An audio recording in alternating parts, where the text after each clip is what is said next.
India and Pakistan have fought 3 wars, and through every one of them, they kept sharing their rivers. A single treaty made that possible, signed in 1960, splitting the 6 rivers of the Indus Basin between them. 3 to India, 3 to Pakistan. Neither country wrote it. The World Bank brokered the whole thing, and it's a party to the treaty itself. Almost all of Pakistan's food grows on the water it guarantees. For 65 years, the treaty held, through every war and crisis between the 2 countries. Then, in April 2025, India suspended it, and it hadn't been suspended once before. This is the story of that treaty, and it starts on the evening it stopped.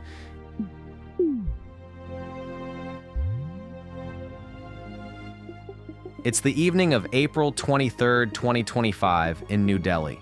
India's Foreign Secretary, Vikram Misri, steps up to a podium. He's just come out of an emergency meeting of the country's top security cabinet, and he reads out a short list of decisions. One of them is about a river. The Indus Waters Treaty of 1960, Misri says, will be held in abeyance with immediate effect, until Pakistan, in his words, credibly and irrevocably abjures its support for cross-border terrorism. It's one sentence, and it suspends a treaty that had run for 65 years. The reason was the day before. On April 22nd, gunmen walked into a mountain meadow above Pahalgam, in Indian-administered Kashmir, and opened fire on tourists. 26 people were killed, 25 Indians and 1 Nepalese. A group calling itself the Resistance Front said it was behind the attack. India blamed Pakistan. Within a day, it downgraded relations, expelled diplomats, and sealed the main land border. The heaviest measure on that list was the one about water. Abeyance is a careful word. It doesn't mean India tore the treaty up. India had reached for the treaty before, after attacks in 2016 and 2019, and both times it had left it alone. April 2025 was the first time in 65 years the threat became an act. The Indus Waters Treaty, signed in 1960, took the 6 great rivers of the Indus Basin and split them between the 2 countries. 3 rivers to India in the east, 3 to Pakistan in the west. And neither country wrote it. It was brokered by the World Bank over 9 years of talks, and the bank signed it too, a third party to a treaty between 2 enemies. For 65 years it held. Neither side had ever suspended it. Suspending a treaty like that is a heavy thing to do, and the weight comes from what sits downstream of the water. Pakistan is, in large part, a dry country made to bloom by one river system. The Indus and its tributaries feed the largest single network of irrigated farmland on Earth, a web of canals watering close to 17 million hectares. According to a study in the journal Mountain Research and Development, that system grows around 90% of Pakistan's food. Farming, in turn, is close to a quarter of the national economy. That water reaches the plains of Punjab and Sindh, where most of Pakistan's food is grown and most of its people live, more than 200 million of them, along one system of rivers and canals. Almost all of that water comes down 3 rivers. The Indus Basin carries about 175 billion cubic meters a year. 165 of those come from the 3 western rivers alone. Those 3 are the Indus itself, the Jhelum, and the Chenab. They're the rivers the treaty handed to Pakistan, and all 3 rise in or flow through India before they ever reach it. So India sits at the top of Pakistan's water, and Pakistan sits at the bottom. Pakistan read the announcement exactly that way. The day after Misri spoke, its National Security Committee met, chaired by Prime Minister Shehbaz Sharif, and called any attempt to stop or divert Pakistan's water an act of war. These are 2 countries with nuclear weapons and a long record of fighting each other. And through all of it, the water had been the one thing that never broke. The treaty had already survived 3 wars between India and Pakistan. It kept working through the wars of 1965 and 1971. It survived the Kargil conflict of 1999 too, when the armies fought high in the mountains and the rivers below them kept crossing the border. Through all of it, the 2 governments went on trading the water readings the treaty required of them. It survived the years of anger between the wars too. After a 2016 attack at Uri, India's Prime Minister, Narendra Modi, said that blood and water could not flow together. Even then, the treaty held. Nothing had actually stopped it, until now. Can India even do this? The treaty has no exit written into it. It says in plain terms that it stays in force until the two countries agree together to change it. There's no clause that lets one side pause it, or suspend it, or hold it in abeyance. India reached for that word because the treaty gives it no lawful way out. The two governments read that silence in opposite ways. Pakistan calls the suspension illegal and one-sided, and says a treaty like this can't be paused by one country alone. India says Pakistan's support for terrorism has broken the trust the whole agreement was built on. Suspension doesn't need a dry canal to matter. Free of the treaty's rules, India can hold back the river data Pakistan uses to plan for floods and droughts. It can also build and run dams on the western rivers with far more freedom. Dams the treaty had tightly limited for 65 years. On the ground, though, the water didn't stop. A river the size of the Indus can't be shut off like a tap, and India doesn't yet have the dams to hold the western rivers back. Instead, India went quiet. Pakistan's Indus commissioner, Syed Meher Ali Shah, reported the Chenab rising and falling in ways he couldn't account for, and he wrote to his Indian counterpart to ask what was happening. He got no answer. For 65 years, the two countries' water commissioners had traded river readings, month after month, in war and in peace. After April 2025, that exchange went silent. For 65 years, Pakistan had planned its harvests around that water, a fixed share written into the treaty and honored ever since. The water kept moving that week, the way it always had. The promise behind it had stopped. This treaty survived 3 wars, and then a single word it doesn't contain put it on hold. Its roots run deeper than the treaty and deeper than the two countries themselves, back to a fight over this same water that began under British rule.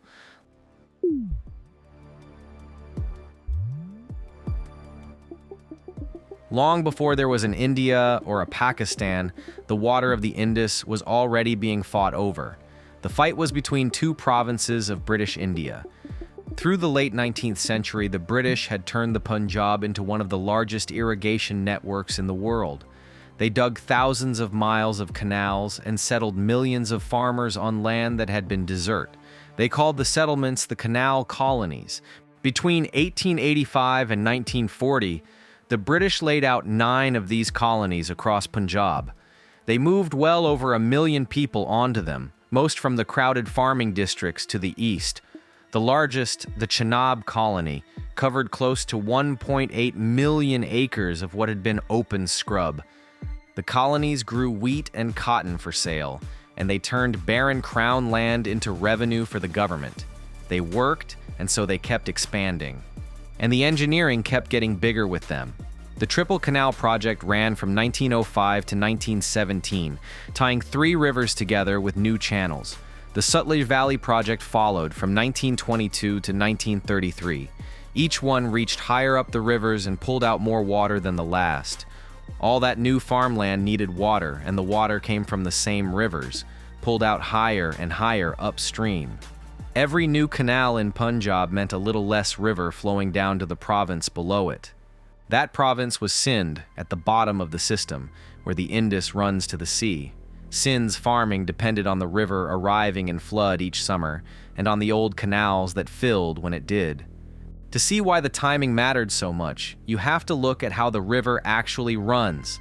The whole Indus system carries about 175 cubic kilometers of water a year, fed by snow and glacier melt off the Himalayas and the Karakoram. But that water doesn't come evenly.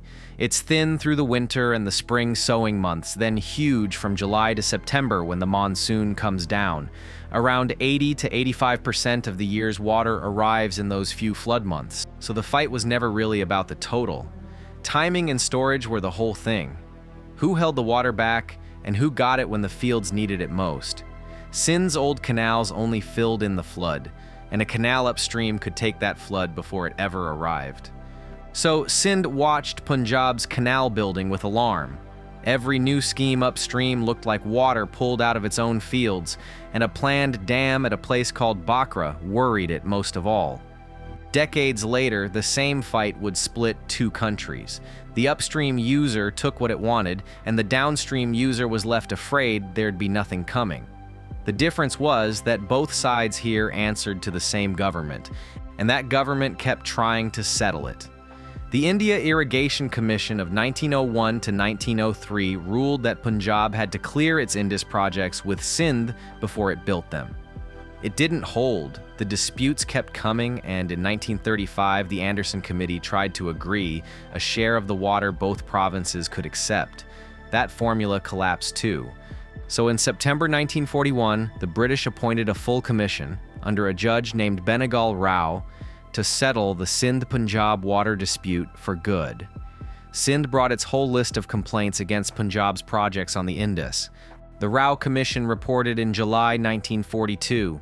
It found that Punjab's planned withdrawals really would harm Sindh's old flood-fed canals, and that the damage would fall hardest in September, when the river was already dropping. Its answer was to treat the whole river as one system and share it by agreement. But neither province would accept the terms. Punjab didn't want its projects held back, and Sindh didn't think the finding protected it enough. The commission had ruled, and both sides had rejected it, and the dispute was still unsettled when something much larger overtook it. The Rao Commission's ruling was still being argued over in 1947, when the whole board was swept away. The British left, a new border cut through the middle of the Punjab, and a fight over the water that was older than either country was about to become an international one.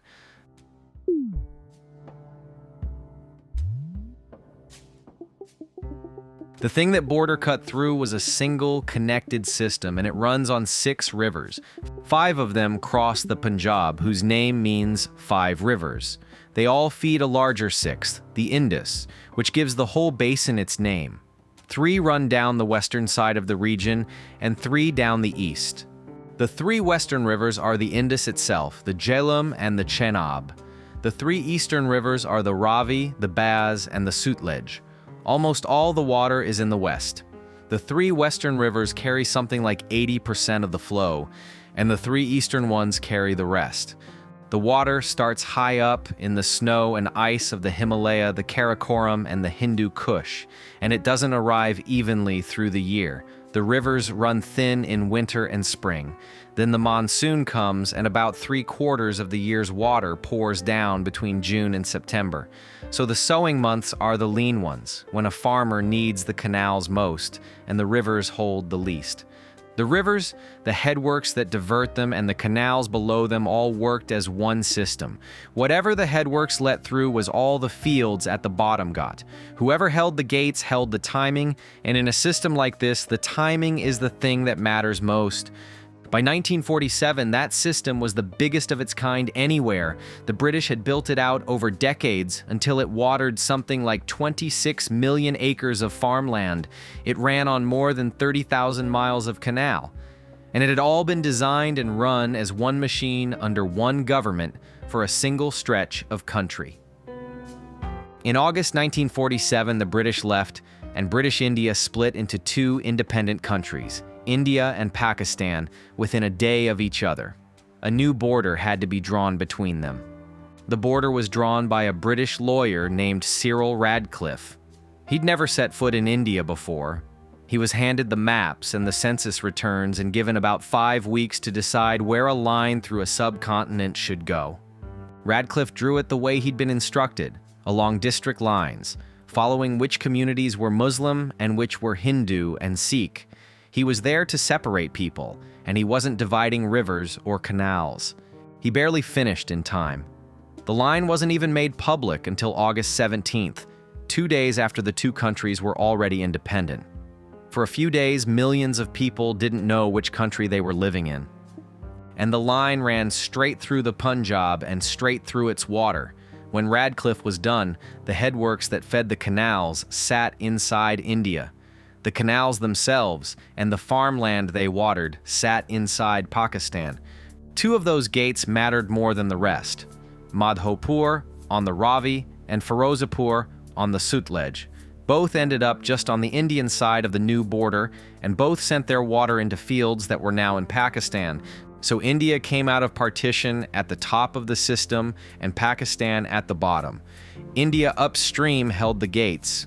Pakistan downstream held the fields those gates watered. None of that was on purpose. The border was drawn in a hurry to separate Hindus and Muslims at the end of an empire.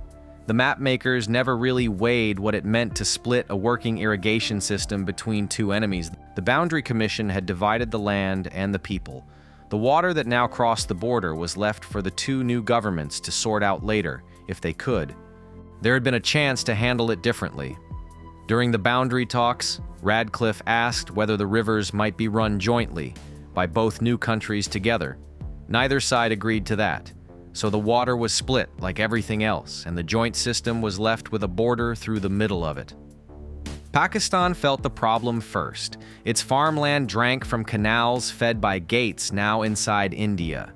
The fields of West Punjab and Sindh, the country's breadbasket, sat at the end of those canals.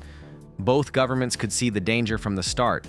Water that crossed the border could, in principle, be stopped at the border. The only question was whether anyone would ever actually do it. For the moment, they agreed not to find out. In December 1947, to keep the canals running through the upheaval of partition, the two sides signed a standstill agreement. India would go on delivering water to Pakistan's canals at the old rates, while the rest was worked out. But the agreement was a stopgap, and it had an end date written into it. It was set to run out on the 31st of March, 1948.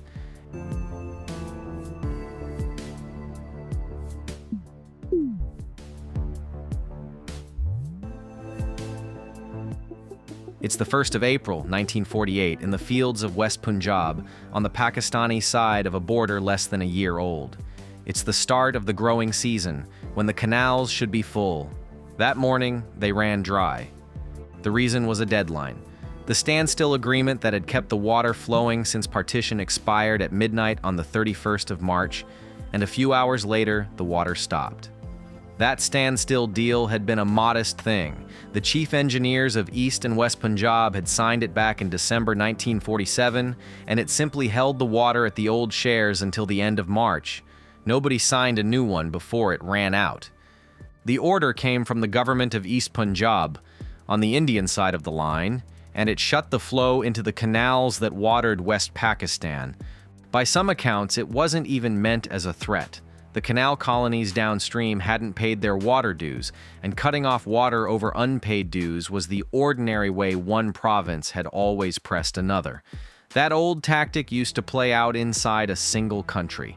Now it played out across an international border, and the same gesture that once meant a late bill now looked like an act of state. Two canals lost their supply, the upper Bari Doab and the Dipalpur. They drew from the Madhopur and Firozapur headworks, both now just inside India.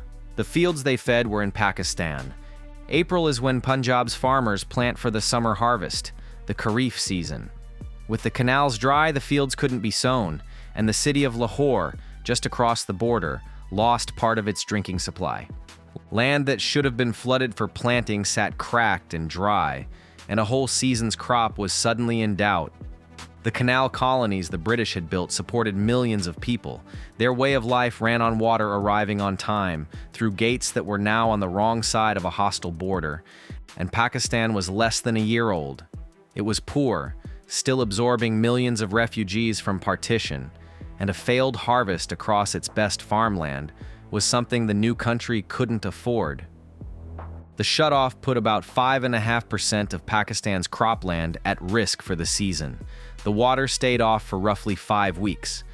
And all of this was happening during a war. India and Pakistan had been fighting over Kashmir since the previous autumn, and some of the western rivers rise in those same mountains. The order came from the provincial government of East Punjab, and by most accounts it acted without clearance from New Delhi. It was a local order, not a considered act of the Indian state. For Pakistan, the conclusion was hard to miss. The water its farms depended on could be shut off at gates inside India, and it just had been. The two governments sat down in Delhi to settle it. They met at an inter-dominion conference in early May, with a war already on their hands and neither side wanting this crisis on top of it. They signed an agreement on the 4th of May, and India turned the water back on. In return, Pakistan agreed to pay for it, a charge the document called seigneurage for water coming through Indian gates. The two sides read that deal very differently. India treated the water as its own resource, something Pakistan would now buy. Pakistan paid, but under protest, and treated the arrangement as a temporary one it never truly accepted. And Pakistan didn't stay with it for long. It repudiated the deal within a couple of years, refused to hand over the dues, and asked that the whole dispute go to the World Court in The Hague. India said no, and insisted the two of them settle it between themselves. For 5 weeks through the spring planting season, Pakistan's canals sat empty. The country was independent now. The water it ran on still came through gates inside India. So Pakistan started digging its own way out. Its engineers treated it as a national emergency. They began new channels to carry water from rivers it controlled into the same canals, so a gate inside India could never empty them again. Volunteers from Lahore and the villages along the route came out to help dig. The May Agreement had turned the water back on, but it settled nothing else. Year after year, the two countries still had no agreement on who really controlled the rivers, and by 1951, they were said to be back at the brink of war. Neither side trusted the other to answer it. Any lasting deal would have to come from outside, from someone both countries could accept. The answer came from an American writing in a magazine, with a proposal to stop fighting over the water and build their way out instead.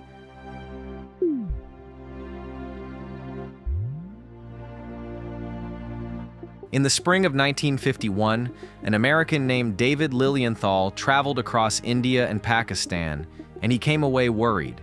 He'd spent his career building things, and what he saw was a fight over water that neither country knew how to end. Lilienthal had run the Tennessee Valley Authority through the 1930s and 40s, the Great New Deal project that dammed a poor American river valley, tamed its floods, and wired it for electricity. He'd also chaired the American Commission that ran the atomic program after the war. When Lilienthal wrote about what engineering could do, people in Washington listened. The TVA had made him a believer. He thought the right dams and canals could pull a whole region out of poverty, and that engineering could solve problems politics couldn't. He'd gone to the subcontinent to write for a magazine, and both governments welcomed him at the top. New Delhi and Karachi each opened their doors, and the American State Department gave him a briefing before he left. He looked at the Indus and saw the same possibility, and the same danger. Two poor countries, one river system, no agreement between them, and the water already cut off once, in 1948. In August 1951, he wrote it up for an American magazine, Collier's. The title was a question. Another Korea in the making? The Korean War was a year old. Lilienthal's warning was that India and Pakistan could become the next one, two young nations sliding into a war, this time over a river. The article also carried a proposal. Stop arguing over who owned the rivers, and treat the whole basin as one engineering problem. His point was that there was more water than the old canals used. Most of the Indus reached the sea unused every year. Capture more of it behind new dams, he argued, and the same rivers could serve both countries at once. Build the storage, pay for it from outside, and neither side would have to lose for the other to win. The idea reached Washington almost at once. 2 days before the article even ran, a State Department official named George McGee sent a memo up the chain, backing the kind of joint water commission Lilienthal was about to propose. Washington had its own reasons to care. That summer, the two armies were massing in the Punjab. McGee's memo put it in numbers. 90,000 Indian troops on one side, 46,000 Pakistani troops on the other, and Kashmir still unsettled behind them. To the State Department, a war between India and Pakistan was a Cold War danger, and heading one off was worth the effort. Lilienthal's water plan showed up in that same memo as one way to lower the temperature. It was a joint commission the two countries might actually sit down at, while the harder fight over Kashmir stayed frozen. The institution that took it on was the World Bank, and its president, Eugene Black. The bank was young then, only about 5 years old, built to rebuild Europe after the war and still looking for its role in the rest of the world. Black read Lilienthal's article and liked it. The plan, he said, makes good sense all round. He offered the bank's help, its good offices in the language of diplomacy. By early 1952, both India and Pakistan had accepted, and the first meeting opened in Washington on the 6th of May. Black set one condition that made the difference. India had already refused to send the quarrel to any outside judge and had turned down Pakistan's push for the World Court. So Black promised the bank wouldn't rule on anything. It would carry messages and offer ideas and leave the deciding to the two governments. The reason a bank could do this where a court couldn't came down to money. A court would decide who was right and who was wrong. The bank could do something more useful. It could pay to build a solution both sides could live with. Black split the dispute in two. The political questions could wait. Who held the older right? Whose farms mattered more? The engineering question was plain enough on its own. How to move the most water to the most land. He told the two sides to work the engineering and leave the politics alone. So he built a working party out of engineers from all three sides, India and Pakistan and the bank, and put them in a room together. Engineers, he said, speak the same language the world over and judge a problem by the same rules. The question stopped being who owned the water. It became what it would cost to give each side enough. A question with an answer and a price. Everyone expected it to go quickly. It was a technical problem and the bank had money and engineers. It took 9 years, and the first two nearly killed it.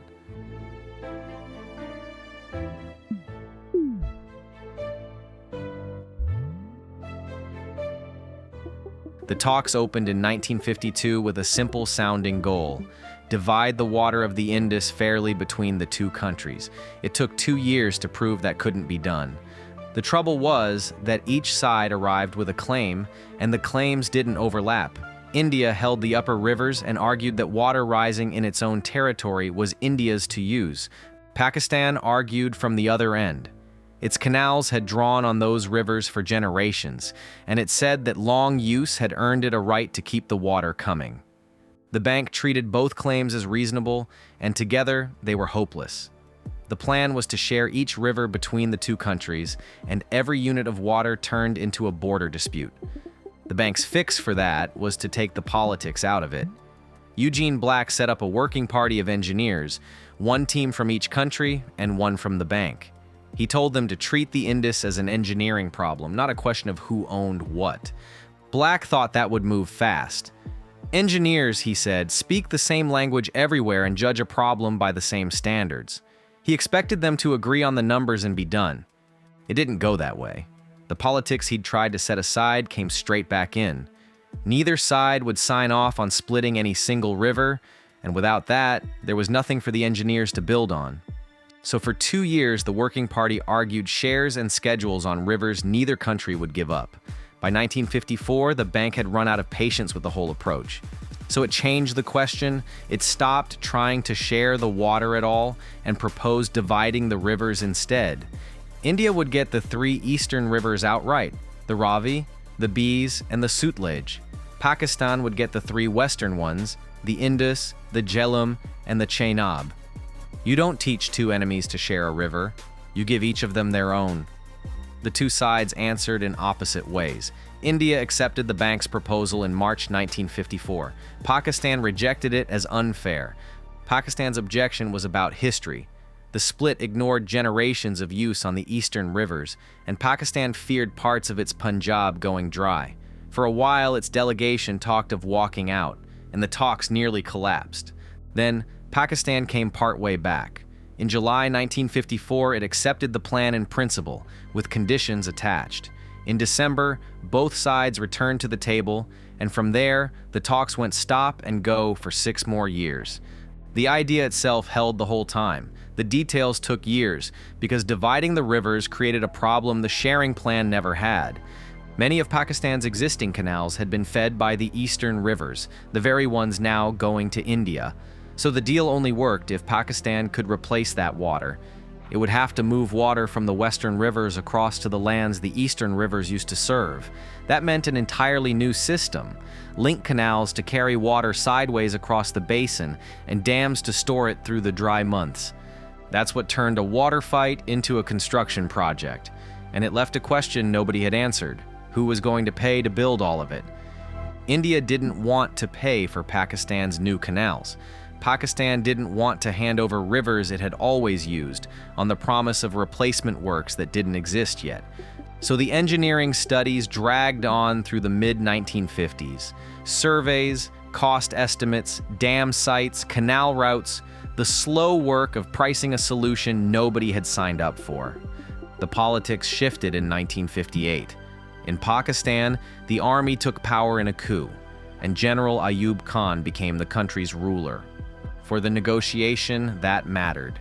Ayub Khan could commit Pakistan to a hard bargain and make it hold, in a way the weaker governments before him couldn't. By May 1959, the shape of a deal was finally on paper. The bank's president, Eugene Black, put out a draft called the Heads of Agreement, and over the next year the deal firmed up around it. The last fights were over the numbers. In the spring of 1960, an American diplomat sat down with the bank's chief negotiator, William Eliff, and asked how it was going. Eliff said the talks were, in his words, over the hump. One gap remained: how much water India could store on the western rivers, the ones going to Pakistan. India had asked for room to store 8 million acre-feet. By that spring, it had come down to 3. There was a timing problem, too. Late each September, the Sutlej sometimes ran too thin to serve the canals below it. Eliff told the Americans it wasn't a yearly thing. It hit about once in 3 years, and the last 5 had been fine. A huge new dam Pakistan was set to build, called Mangla, would close that gap. It would hold water back through the year and release it into the lower Sutlej in the weeks the river fell short. The breakthrough in the end was to give each country its own rivers and to hand the side that came up short a whole new water system to make up the difference. It was an elegant answer to an old problem. It was also going to be one of the most expensive construction projects on Earth, and India and Pakistan weren't going to pay for it themselves.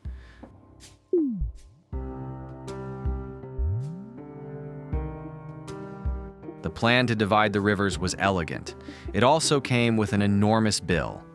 Pakistan couldn't just take the western rivers and be whole. Its old canals had run on the eastern rivers, now handed to India. To replace them, it needed link canals to carry western water across the basin, and big dams to store it through the dry months. That was a construction bill on a scale few countries had ever faced. Pakistan was poor and couldn't cover it, and India had no reason to pay for its rivals' new canals. The bank tried the obvious answer first. It had assumed India would pay for the replacement works, since India was the one keeping the eastern rivers. India refused, so the treaty would only work if someone else paid, and arranging that was the job the World Bank took on. The bank set up a fund, the Indus Basin Development Fund, and went looking for donors. It brought in 6 wealthy countries: the United States, Britain, West Germany, Canada, Australia, and New Zealand. Their reasons overlapped with Washington's. The 6 were Cold War allies who wanted no new war on the subcontinent, and the bank pitched the fund to them as a way to remove a standing cause of 1. The commitment came in August 1959. The 6 governments agreed to underwrite the plan on the order of $1 billion. On top of that came a further supplement, worth a few $100 million more. That was the promise that finally made the treaty affordable. Until the money was there, the deal was just a drawing. Once it was there, the 2 countries could sit down and settle the last numbers. India agreed to pay a share too, a fixed sum toward the works that would replace the rivers it was keeping. It came to about £62 million, paid out over 10 years. India paid because the fund closed the matter for it. Its share bought a final settlement and a legal end to Pakistan's claims on the eastern rivers. Nehru later told his parliament plainly that India had purchased a settlement. The whole fund came to about $900 million. In the money of the day, that was roughly £320 million. The bulk of it, around £230 million, came as a grant from the 6 donor governments. The bank added a loan of about £30 million on top. and it administered the fund from end to end. None of it landed all at once. The donors paid in over about 10 years, on a schedule the bank set, matched to the pace of construction. The money would arrive as the works went up. The money had one job: to build Pakistan the system that made signing possible. That meant the link canals and two very large dams, Mangla and Tarbela. For a poor region in 1960, that was an enormous sum, and it paid for one of the largest construction efforts anywhere in the world at the time. And it was all on the record. On the 11th of November 1960, Britain's Parliament debated its share, and the minister read the full breakdown out on the floor of the House of Commons. He walked through it line by line: the 6 donor governments, India's contribution, the bank's loan, the 10-year schedule of payments. Then he told the House why Britain was paying it all. He said the settlement had removed a dangerous source of conflict between the two countries. He'd once toured the irrigation works himself, and a farmer had told him something he read out to the House. In that part of the world, the farmer said, people kill for water. That was the case for the money, stated on the floor of a foreign parliament. Pay now to build the works, and you remove a reason for two neighbors to fight. Strip it down, and the arrangement was simple. Two enemies would sign because an outside group paid to build the thing that made signing possible. Money was the solvent. By the second half of 1960, the money was in place and the plans were drawn. That money would build something the region had never seen.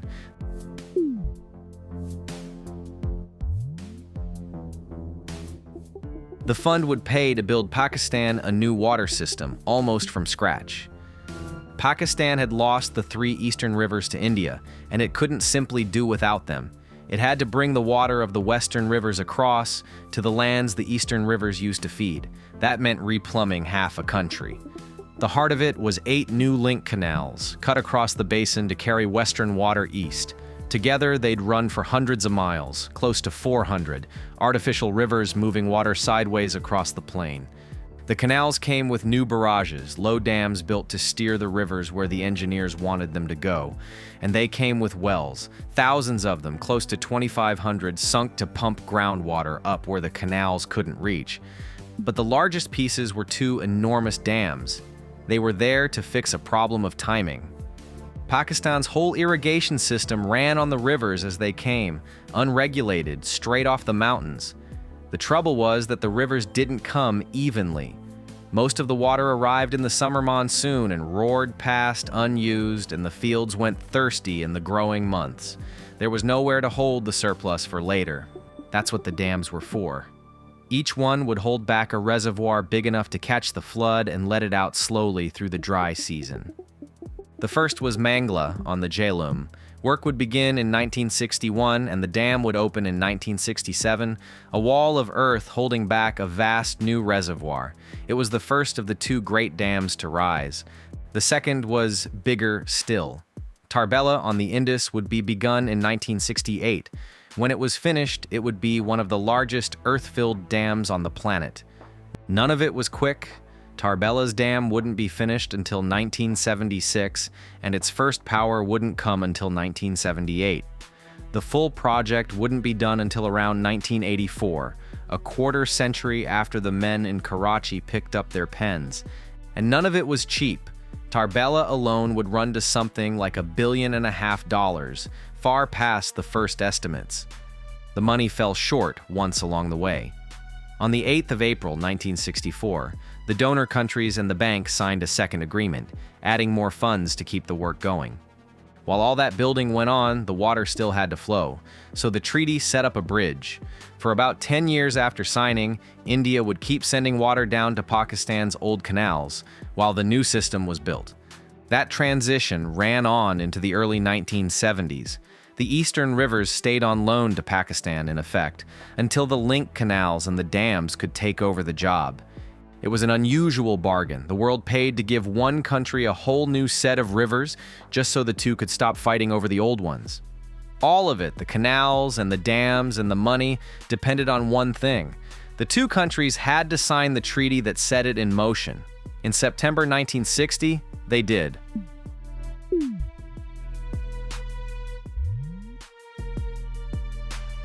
On the 19th of September 1960 in Karachi, 3 men sat down to sign an agreement that had taken 9 years to reach. 2 of them were heads of state. Jawaharlal Nehru, the Prime Minister of India, sat on one side. Muhammad Ayub Khan, the President of Pakistan, sat on the other. The third signature belonged to the World Bank. The bank had spent those 9 years brokering the deal, and it signed as a full party, bound into the agreement it had built. Its vice president, William Iliff, signed for the bank. The bank's president, Eugene Black, had started the whole effort back in 1951, but he was convalescing that September, so Iliff signed in his place. The treaty ran long and technical, but its heart was simple. Article 2 gave the 3 eastern rivers to India. Article 3 gave the 3 western rivers to Pakistan. Its opening lines said the 2 countries were doing this in a spirit of goodwill and cooperation. That wasn't an even split. The 3 western rivers carry about 4/5 of the water in the whole system, so Pakistan came away with most of the flow, and India with the smaller share. India couldn't cut off the western rivers, and it accepted strict limits on what it could build across them. It kept a few permitted uses on those rivers, though, mainly power generation and some irrigation. Pakistan, for its part, gave up its old claim to the eastern rivers for good. After the shutoff of 1948, Pakistan now had the western rivers guaranteed in writing by a treaty an outside power had signed and paid for. A decision in an Indian province could no longer shut the water off. India secured something of its own, the 3 eastern rivers, free and clear, to dam and divert as it chose. India also agreed to help pay for the change. Under the treaty, it put in about £62 million toward the new works Pakistan had to build. Nehru later told India's parliament that the country had, in his words, purchased a settlement. Most of the money came from somewhere else. On the same day, in the same city, a second agreement was signed to fund the new dams and canals. That one was between Pakistan, the World Bank, and 6 wealthy countries, and it set up the pool of money that would pay for the switch. The switch wouldn't happen overnight. The treaty set a transition of about 10 years during which India would keep sending water to Pakistan's old canals, while the new dams and link canals went up. To run all of it, the treaty created a standing body called the Permanent Indus Commission. Each country appointed a commissioner, and the 2 would meet regularly, trade river data, and work through the day-to-day questions. The treaty came into force on the 12th of January 1961, backdated to the 1st of April 1960. It was filed with the United Nations as a formal international agreement, Treaty Number 6032. For all its detail, it left one enormous thing out. It said nothing about who owned Kashmir. That mattered, because Pakistan's western rivers run down through Kashmir on their way to the plains. The treaty divided the water and said nothing about who controlled that ground. The negotiators left Kashmir out on purpose. The water talks had been kept separate from the fight over the territory from the beginning, and this treaty stayed inside those lines. The treaty also spelled out how future fights would be handled in 3 rising steps. Everyday questions would go to the Commission. A technical difference over a particular dam would go to a neutral expert. And the most serious legal disputes could go all the way to an international court of arbitration. The World Bank kept a small part in that process. It wasn't a judge, but when the 2 sides asked, it would name the neutral expert or help set up the court. Even in a fight, the bank stayed in the room. The deal drew notice abroad. U.S. President Dwight Eisenhower called it one bright spot in what he described as a very depressing world picture. So 2 countries that had already fought one war and would fight others had put their names to a plan for sharing the water they both lived on. And they'd signed it under the name of a banker. The water finally had rules, written down and paid for. 5 years later, those rules met their first war, when India and Pakistan fought in 1965.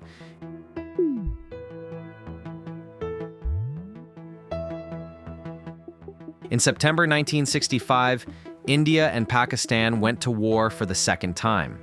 It was a full shooting war, fought mostly over Kashmir, and it ran for several weeks. The treaty had been in force less than 5 years, and it would have been easy to tear up. Neither side did. Through the fighting, the water kept crossing the border, the canals kept running, and the 2 countries' water commissioners kept doing their jobs. In places, the fighting ran right along the rivers. The armies shelled each other across water the treaty had already divided, and the water kept moving downstream past the guns into the canals it was promised to. 6 years later, they went to war again. The 1971 war was bigger, and it ended with Pakistan split in two and a new country, Bangladesh, carved out of its eastern half. The treaty held through that war too, and it held through the crises that came after.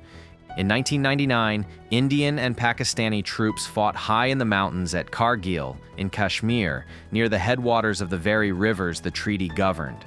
The water kept flowing down past the fighting. A few years later, in 2001 and 2002, the two armies massed along the border, and foreign governments pulled out their diplomats and warned of nuclear war. That passed too, and the water arrangement never stopped. So the treaty came through 3 wars between the two countries, and a string of crises besides. Through all of them, the water kept crossing the border, and the two commissioners kept meeting. The obvious question is why? Two governments were fighting each other with everything else they had, and one of them sat upstream of the other. Cutting the water off looks like the natural weapon. It held because it served both sides at once. India had a settled legal claim to the eastern rivers, recognized by Pakistan and the World Bank. Pakistan had its western flows guaranteed in writing, and hundreds of millions of dollars of dams and canals built on that promise. And the works were already in the ground. The donors had paid for them, the concrete was poured, and pulling the treaty apart would have stranded all of it. Tearing it up would have cost each country something it valued, so even at war, both kept it running. Around the world, people who study shared rivers took notice. Plenty of countries share a river, and most manage it with an argument that never quite ends. The Indus Treaty was the one that got split in writing by two hostile neighbors and then held. So it became the textbook case. When negotiators sat down to divide water somewhere else in the world, this was the treaty they pointed to as the model that worked. Its record was the proof. It had survived several wars and the water had never stopped. Underneath all of it was a piece of quiet machinery. The treaty had set up the Permanent Indus Commission, one commissioner from each country, and given them a routine to run. Every month, the two sides traded river data, the flows and the levels, on a set schedule. At least once a year, as the treaty required, the two commissioners met. They also toured each other's works. A commissioner from one country could ask to inspect a dam or a canal in the other and go and see it for himself. It was a low-key channel between two governments that often weren't speaking, and it kept running when the politics didn't. That routine mattered most to the country downstream. Pakistan sat below India on the western rivers, and the data told it what was coming and when. Without the numbers, a downstream country is left to guess whether a change in the river is nature or the hand of the country upstream. It was dull, technical work, and it never stopped. For half a century, the Indus Waters Treaty outlasted every war and crisis between the two countries, and never once stopped delivering water. The strain that finally tested the treaty didn't come from a war. It came from a dam on one of Pakistan's own rivers.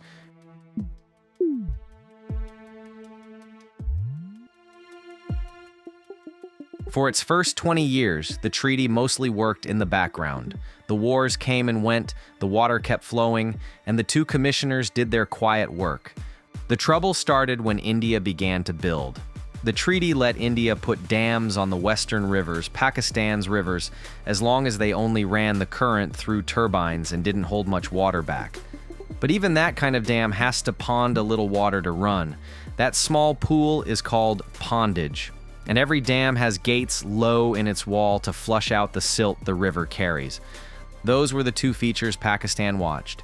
In theory, the pondage and the low gates could let the upstream country hold the river back for a while, or send it down in a surge.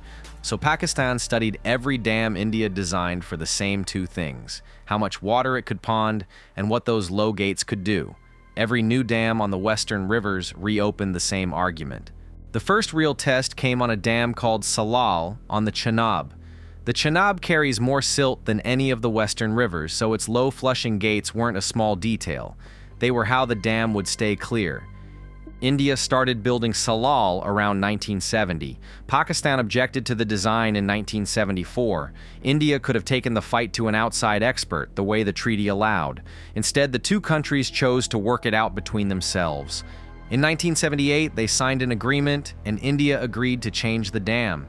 It lowered the spillway gates, gave up the operating pool, and permanently plugged the low outlets Pakistan worried about.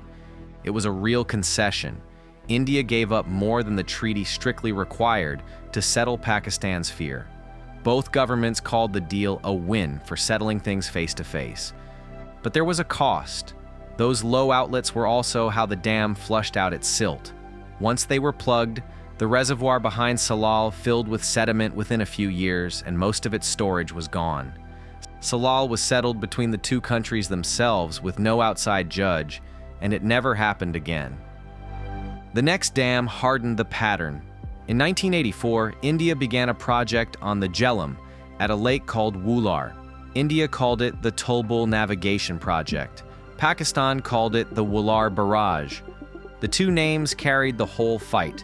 The treaty let India use the western rivers for navigation, but not to store their water.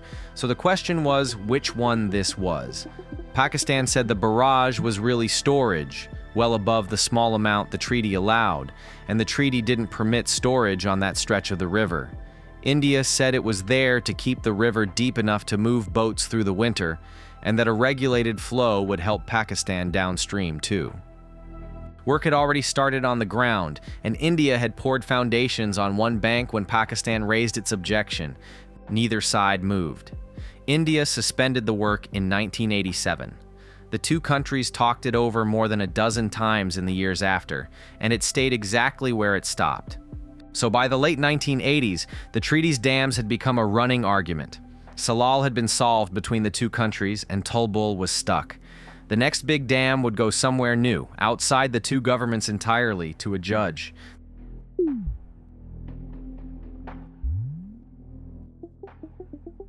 That dam was Baglihar on the Chenab. Baglihar was a hydroelectric dam India was building on the Chenab, one of the western rivers the treaty gave to Pakistan, and the fight over it was the same fight as the dams before it. It came down to two features of the design. One was how much water the dam could pond, the pool it could hold behind its wall. The other was the low gates in that wall, and whether they'd let India control the flow of the river. The treaty had a rule for each. The pondage wasn't supposed to be more than twice what the plant needed to run at steady power, and the spillway gates were supposed to sit as high in the wall as a sound, economical design would allow. Gates that low in the wall could be used to draw the river down, and the rule was there to stop that. Pakistan looked at Baglihar and said it broke both rules. It said the pool was too big and the gates were too low. Together, it argued they'd let India obstruct and control a river that was supposed to be Pakistan's. India said the dam met the treaty's terms and was an ordinary power project it had every right to build. The two commissioners couldn't settle it between them. So on the 15th of January 2005, Pakistan did something the treaty allowed but no one had ever done. It asked the World Bank to appoint a neutral expert to rule on the dispute. This was the second rung of the ladder the treaty had built. First, the two commissioners try to work it out. If they can't, the question goes to an outside engineer. In 45 years, no one had ever climbed to that rung. Baglihar was the first time. It wasn't an appeal, though. The treaty didn't send the question up because the commission had ruled wrong. It sent it up because the commission had only two people on it, one from each country. Some questions were just too technical for two people who disagreed to ever settle, and the treaty had written in an engineer for exactly that. In May 2005, the bank appointed a Swiss engineer named Raymond Lafitte, a professor of hydropower. He spent almost 2 years on it. He studied the dam and the river, took written arguments from both governments, and visited the site. On the 12th of February 2007, Lafitte handed down his determination. It largely upheld India's right to build Baglihar, including the gated spillway Pakistan had objected to. It also trimmed the design, cutting the pondage the dam could hold and adjusting the gates closer to what Pakistan wanted. Lafitte was careful to say the decision wasn't rendered against either side, and he split the cost of the process between them. Both governments said they could live with the result, but the determination said something larger, and it outlasted the dam. Lafitte held that the treaty couldn't freeze 1960s engineering in place. Dam design had moved on since then, and the treaty had to be read in light of how dams were built now. That was the durable point. The question of what a modern run-of-river dam is allowed to do wasn't settled once. It became a living design argument, one the treaty would keep having, dam after dam. Baglihar was the first time the treaty's machinery ran all the way, in earnest, to a ruling. A fight the two countries couldn't settle went to an outside engineer, and both sides took the result. The next big dam dispute went further. The Kishanganga project ended up before a full international court, and that case was still unresolved when India suspended the treaty in 2025.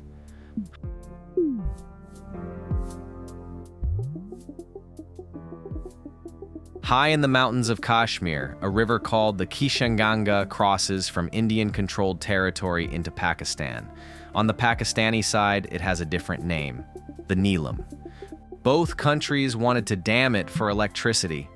India's project was upstream, at a spot where it could pull the river's water through a tunnel to a power plant and send it into a neighboring valley. The tunnel is the whole point. It runs about 14 miles under the mountains, and it lets India drop the water hundreds of feet to spin the turbines. That drop is where the power comes from. If India took the Kishanganga's water out upstream, less would reach Pakistan's own dam downstream.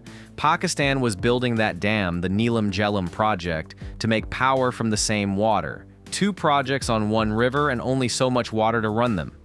Pakistan argued India's diversion broke the treaty.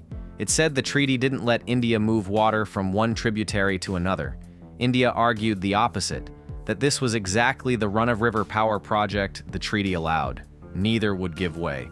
This time, Pakistan went to the top of the ladder. In 2010, it took the dispute to a court of arbitration, seated at the Permanent Court of Arbitration in The Hague.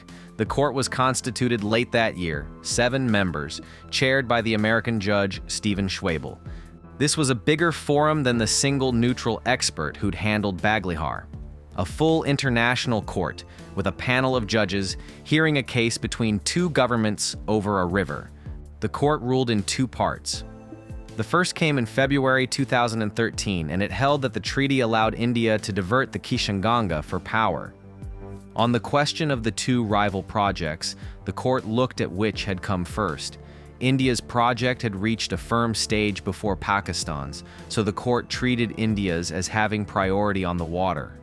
The court itself warned that this could turn into a race to build. But the court didn't hand India a clean win. It also held that India could not use a certain method of flushing silt from the dam, called drawdown flushing, because that method meant lowering the reservoir below a line the treaty protected. That line mattered to Pakistan for a reason beyond silt. If India could drain the reservoir low and then close the gates to refill it, Pakistan feared India could hold water back, or release it in a rush whenever it chose. The court read the treaty as barring exactly that. That second limit reached past this one dam. The court's rule on flushing applied to every dam India might build on the western rivers in the future.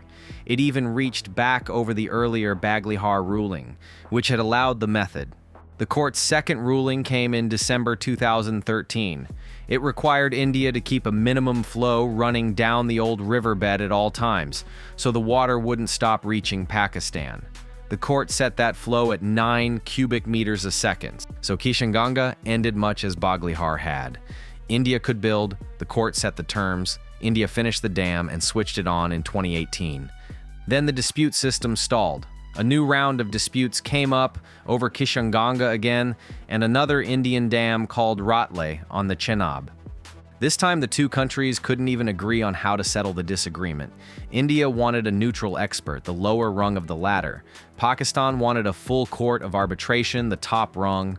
Both had asked the World Bank, which runs the appointments, at nearly the same time, and the treaty didn't say what to do when the two sides picked different tracks. So in December 2016, the World Bank paused the whole process, unwilling to run two tribunals on one dispute. The deadlock sat there for years. Then, in March 2022, the World Bank let both processes run at once. It appointed a neutral expert, a French engineer named Michel Lino, and a chairman for the Court of Arbitration, an American law professor named Sean Murphy. Both were now working the same dispute at the same time. By then, the treaty's own dispute system had produced two rival tribunals on the same case, with no rule for what would happen if they disagreed. And India had begun treating the treaty itself as leverage, a thing to invoke or to withhold.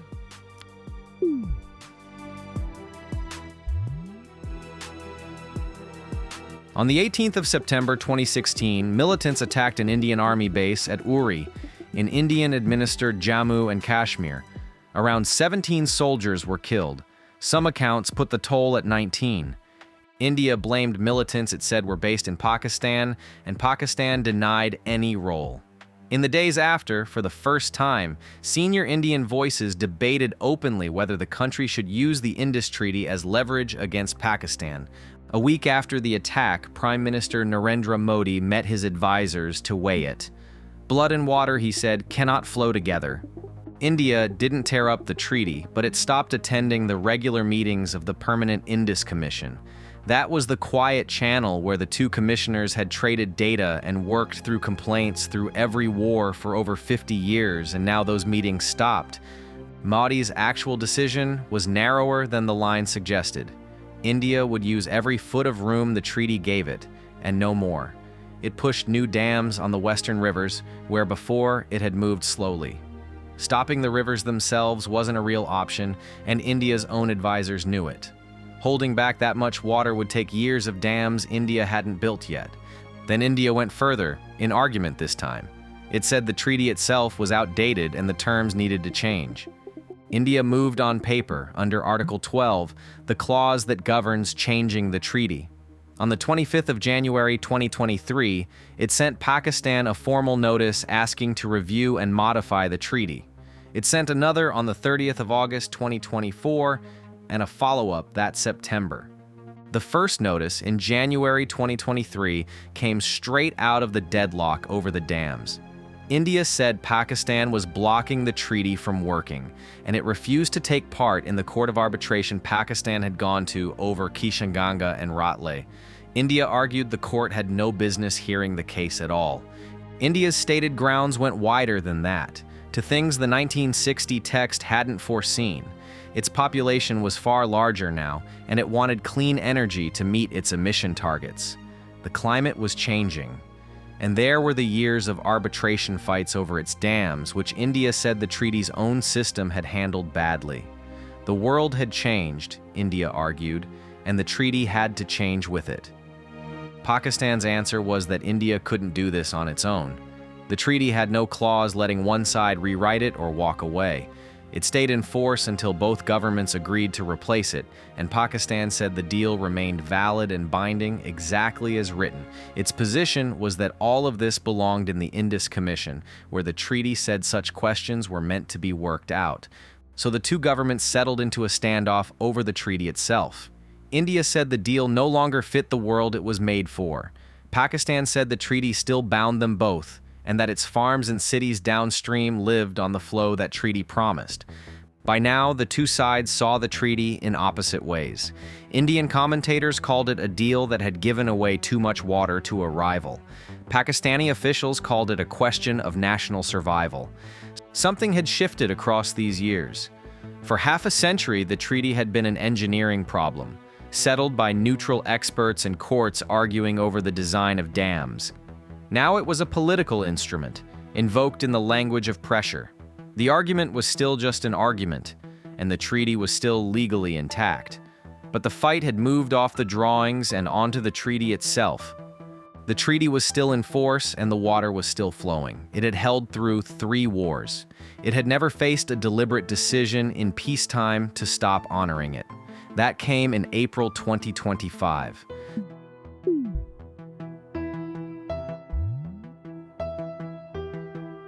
The day after the Pahalgam attack, on the 23rd of April 2025, India's top security cabinet met and made a decision no Indian government had made before. It put the Indus Waters Treaty into abeyance. The attack had come the day before. On the 22nd of April, gunmen killed 26 people at Pahalgam, a tourist town in Indian-administered Jammu and Kashmir. Most of the dead were tourists. India blamed Pakistan. Pakistan denied any part in it and called for a neutral, outside probe. Who did it was contested from the first day, and it stayed contested. India's word for what it did was abeyance, and that word isn't in the treaty anywhere. It means India would stop honoring the treaty while stopping short of formally ending it. This was the first time in 65 years that either side had suspended it. India's Foreign Secretary, Vikram Misri, announced the decision. The treaty, he said, would be held in abeyance until Pakistan credibly and irrevocably ended its support for cross-border terrorism. India tied the water to the attack and set a condition for turning it back on. The next day, the 24th of April, Pakistan answered. Prime Minister Shehbaz Sharif convened the National Security Committee.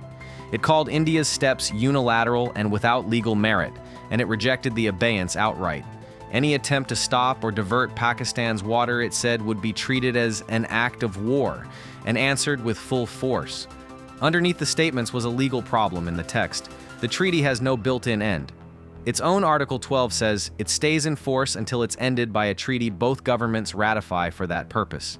There's no clause for suspension, no exit, no route for one side to step out. To end it, or even to change it, both had to agree. India's argument was that the world had changed.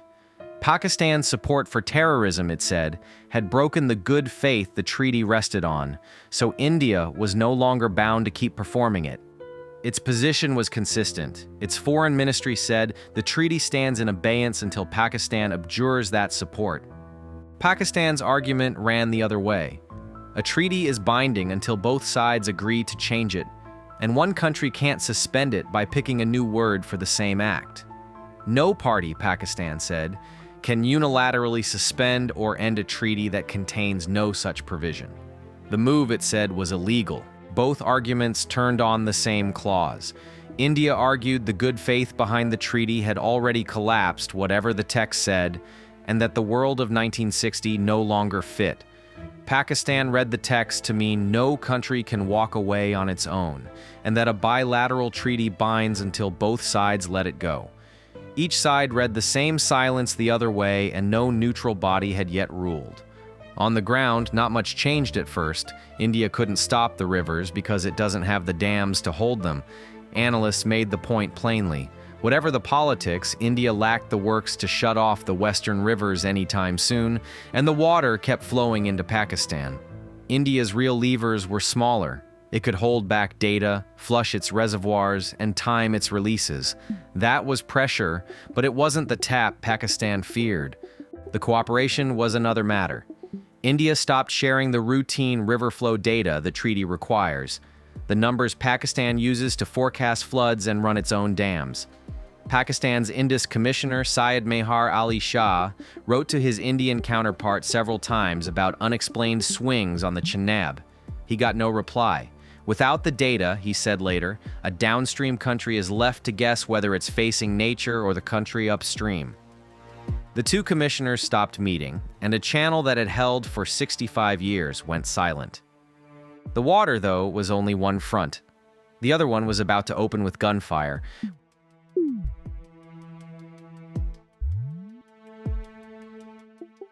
Within 2 weeks of the Pahalgam attack, India and Pakistan were at war. Observers called it the most serious fighting between them since 1971. India blamed Pakistan for the attack. Pakistan denied any part in it and called for a neutral investigation. The group that had first claimed the killings, the Resistance Front, later took the claim back. India acted before any investigation. On the 7th of May, it launched air and missile strikes on 9 sites inside Pakistan and Pakistan-administered Kashmir. It called the operation Sindoor. India said it had hit only militant camps and infrastructure, not the Pakistani military. Pakistan said the strikes had killed civilians and hit mosques and homes. Reporters on the outside couldn't fully verify either account. Days of open fighting followed. Warplanes clashed along the border in one of the largest air battles the two had ever fought. Each side claimed to have downed the other's jets, and the real count was disputed then and is disputed now. Drones and missiles crossed in both directions, and artillery opened up along the line in Kashmir. Each government said it was answering the other's attacks, and each accused the other of hitting civilians. On the 10th of May, Pakistan hit back with a named operation of its own, striking at Indian air bases. By then, two nuclear-armed countries had been trading fire for the better part of 4 days. Then, the same day, it stopped. A ceasefire was announced, and the guns went mostly quiet. The first word of it came from Washington. President Trump announced the ceasefire on social media, saying the United States had helped broker it over a long night of talks. The two governments told that part differently. Pakistan thanked the United States for stepping in. India played the American role down and described the halt as something it had worked out directly with Pakistan. The ceasefire held, though each side accused the other of breaking it within hours. The fighting, for the most part, was over. Through all of it, the water was never far from the fighting. During the crisis, India did what it could with the rivers short of stopping them. It flushed silt from its dams on the Chenab, which briefly disturbed the flow, and it cut off the river data it used to share with Pakistan, but it couldn't turn the rivers off. As analysts kept pointing out, India doesn't have the dams to hold the western rivers back. On their reading, the water reached Pakistan the whole way through. India's real levers, for now, were smaller, withholding the data, flushing its reservoirs on its own schedule, timing the releases. Real pressure, but not the tap Pakistan feared. So the war ended over a river neither side could fully control. The shooting stopped, the treaty stayed suspended, and the fight moved off the battlefield. It moved into a courtroom. There was already a court sitting on the Indus, because the old arbitration over the Kishanganga and Ratla dams had never closed. Pakistan took its case there, arguing the treaty was still binding and that India couldn't suspend it alone. India refused to take part. It held that the court had no right to exist. But a court doesn't need both sides in the room to rule, and in the summer of 2025, it ruled.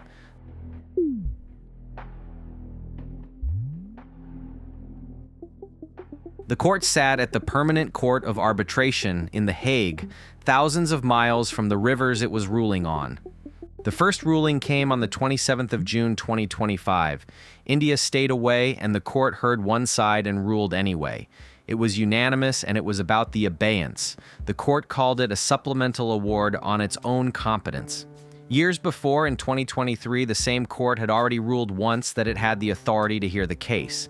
This new award was the follow-up, after India declared the treaty in abeyance. India's decision to hold the treaty in abeyance didn't stop the court from doing its work, it found. And the treaty it held gives neither side a way to suspend it. The treaty stays in force, the court said, until both countries agree to end it. The court had looked at the central question, whether India could suspend the treaty on its own, and answered no. India rejected the ruling the next day. Its Ministry of External Affairs said India had never recognized this court in law. It said the court's very setup broke the treaty, so any award it made was void. And while the treaty stayed in abeyance, India said it wasn't bound to keep its side of it. So the two sides stood further apart than before. The court had ruled the treaty binding and impossible to suspend. India held that the court had no legal standing. The case wasn't finished, though. On the 8th of August, 2025, the court issued a second ruling. This one was about how the treaty's technical rules should be read, and it set the standard the next ruling would apply. Around the same time, India's foreign ministry said again that the court had no existence in the eye of law. This was a separate statement, weeks after the first, on the same grounds. The last piece was the original dam dispute, the technical fight over how much water India could hold behind Kishanganga and Ratla. The court still had to rule on that. That ruling came on the 15th of May 2026. The court called it a supplemental award on maximum pondage. It was narrow and technical, about the storage limits on India's dams. India had to back up any storage with real need and real data, the court said, not just claim it. India rejected it the next day. Its foreign ministry spokesman, Randhir Jaiswal, called the award null and void from a court that had no standing and said the treaty stayed in abeyance. Pakistan's government welcomed the ruling, saying it confirmed limits on India's control over the western rivers. Those limits, it said, apply when a dam is being designed and can't be met by a later promise to run it gently. By the middle of 2026, the positions had hardened into a standoff. On the 3rd of July, India's foreign ministry said again that the treaty stands in abeyance. It would stay there, the ministry said, until Pakistan credibly and for good gave up its support for cross-border terrorism. Pakistan's foreign ministry, at a briefing the day before, called India's suspension illegal and one-sided. Days earlier, Pakistan's Deputy Prime Minister and Foreign Minister Ishaq Dar had hosted a seminar in Islamabad. There he argued the treaty stays valid and binding and that no country can walk away from it alone. This is where the treaty sits now. A court has ruled it's still binding. India says that court has no standing. Pakistan says the treaty can never be suspended. And the treaty itself has no procedure for any of it, no rule for abeyance, and no rule for coming back from it. 65 years after India, Pakistan, and the World Bank signed it, the treaty that outlived 3 wars is suspended by one side, upheld by a court, and rejected by that same side. No one has agreed on what happens next.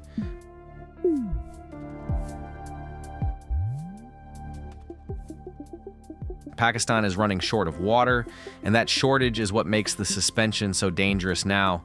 At independence, Pakistan had water to spare. Its own national water policy of 2018 puts the figure back then well above 5,000 cubic meters per person a year. Today, the International Monetary Fund counts about 1,000, right at the line hydrologists call scarcity. Pakistan's own water regulator has tracked the fall. The PCRWR, the government's Water Research Council, says the country crossed into water stress around 1990 and into scarcity around 2005. The rivers still carry about what they always did. The country just has far more people drawing on them. Part of the problem is that Pakistan can't store what it gets. Its dams hold only about 30 days of river flow, against a norm often put closer to 120. So it lives, more than most, on the rivers arriving when they're supposed to. And almost all of that water goes to one thing. By Pakistan's own water figures, somewhere between 90 and 95% of it goes onto the fields. For a dry downstream country with little storage, a guaranteed flow means a farmer can plan the year's crop. Without it, every season is a gamble, and the water is getting less reliable. The Indus is fed by the snow and glaciers of the Himalayas and the Karakoram, and those are melting. ICIMOD, the region's mountain research body, found the Hindu Kush Himalaya lost ice about 65% faster in the 2010s than the decade before. That matters because the river leans on the ice. ICIMOD's 2023 assessment puts about 40% of the Indus's flow down to snow and glacier melt. On the current emissions path, the same report warns the range could lose up to 80% of its glacier volume by the end of the century. For a while, the melting means more water, not less. ICIMOD expects the flow to peak around the middle of this century, a point the scientists call peak water. After that, as the glaciers shrink, the flow falls. The near term brings the opposite danger: too much water all at once. In 2022, a catastrophic monsoon flooded much of the country. The group World Weather Attribution studied the rains and found that warming had likely made them substantially more intense. By their account, the flooding reached tens of millions of people and killed around 1,500. So Pakistan faces both problems together, and both are getting worse. Too little water in the dry years, too much in the wet ones, and less warning about which is coming. There's one more player the treaty never accounted for: China. The Indus doesn't begin in India or Pakistan. It rises in Tibet, in China, and so does one of its tributaries, the Sutlej.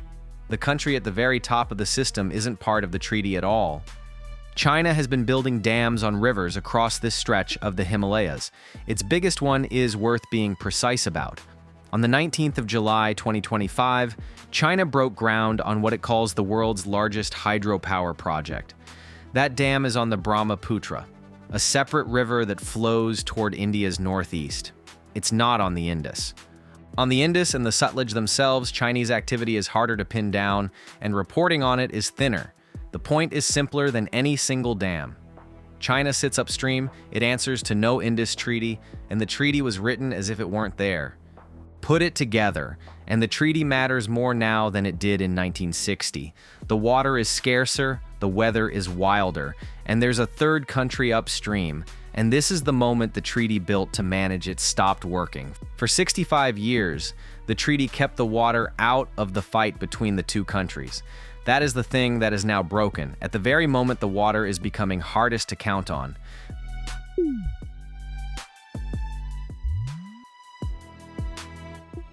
The Indus is still flowing. Tonight, the water is running down out of the mountains and into Pakistan, the way it has for millions of years. Nothing India has done has stopped it. The rivers are too big, and the dams that could hold them don't exist. The water arrives. The agreement over it has stopped. For 65 years, that water came with a promise, written down, paid for by half the world, and kept through 3 wars. That promise is the thing now in question. For most of its life, the treaty was a model other countries studied. Diplomats and engineers on their own contested rivers borrowed its ideas. It stood as proof that water could be taken out of a fight, even between two sides that agreed on almost nothing else.